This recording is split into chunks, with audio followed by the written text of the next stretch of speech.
मोरे घर पनिया पिलाई दी है जान गे, कफन ओढ़ाई दी है टूटत ही जब प्राण गे।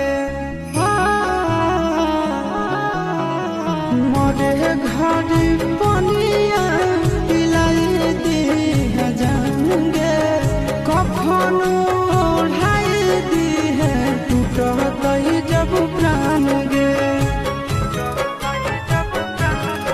हगे हमारा से तोरा चाहती प्यार होता भेंट साथ छात कर लगे, हगे सुनाई